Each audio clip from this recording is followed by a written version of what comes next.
另外你會見到我哋有一個工資收據表啦。咁基本上咧，你會見到我咧，就第一個月份咧，我就會建議係月底出糧嘅。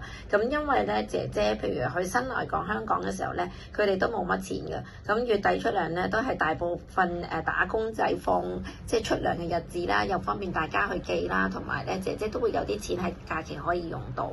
咁我第一個月咧，我會點樣計咧？就係以佢工作有幾多日嘅工作日啦。咁嗰個日嗰個第一份個糧咧，就會隨意當一個月有幾多日，然後乘翻去工作日嘅。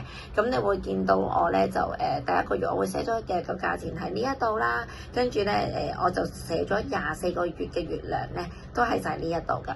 咁你會見到啦，呢一度有個咧以休假期嘅。咁點樣寫咧？嗱，你會見到我咧頭先嗰個表啦。咁其實簡單啲嚟講啦，咁譬如我哋10月份最多假期嘅，咁你會見到有4日嘅休息日啦，有2日嘅法定假期啦。咁呢一個表咧都其實我覺得幾好用，就係因為我會寫低晒嗰個月份有幾多日，無論你個職業係護士，又或者係一啲不定期放假嘅日子，咁你可能有時星期一啊，有時星期三放啊，有時星期五放啊。無論你點樣搞法咧，嗰個月份你都係應該會有當個月有幾多日數嘅假期。咁你會見到啦。咁如果你話10月份我係只係放咗姐姐4日啫，咁你就會喺個薪金表嗰度咧，以休假期嗰度咧就寫4日咯。如果有2日嘅 OT，咁我呢度咧就有個以薪代價最低工資嘅價錢喺度嘅。咁即係話167.7乘以2日嘅 OT， 然後總數、簽收日期同埋姐姐簽名就擺晒喺呢一度嘅。咁至於你話以薪代價嘅最低工資係點樣計啊？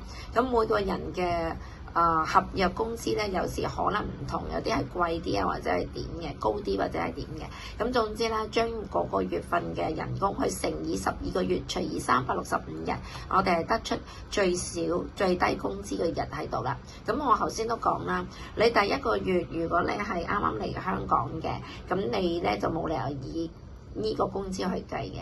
嗰個月份我哋係月薪，咁就當然係當個月嘅有幾多日，所以係人工除以當個月嘅一日，再乘翻你工作日啦。我係講緊咧，即係話第一個月如果佢喺中間時間嚟香港做嘢嘅時候，你就應該咁樣計。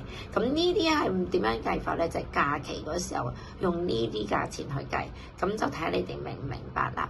咁係啦，咁我哋都會咧，呢個咧薪金表咧，其實我都寫咗兩年啦。咁另外喺最尾嗰版咧，我就會寫低咗由勞工處 download 落嚟嘅一個假期，呢個係法定假期。留意啦，2026年咧應該咧就有14日嘅，係咁就2027年咧唔係喎，2026年咧而家咧都已經去到15日㗎啦，因為有個 Easter Monday 啦，復活節第一星期一啊，咁都已經係納入為法定假期㗎啦。2026年、2027年都一樣啦，應該係有15日啦。咁呢度要留意啦，都喺勞工處嘅網頁，你哋可以睇到。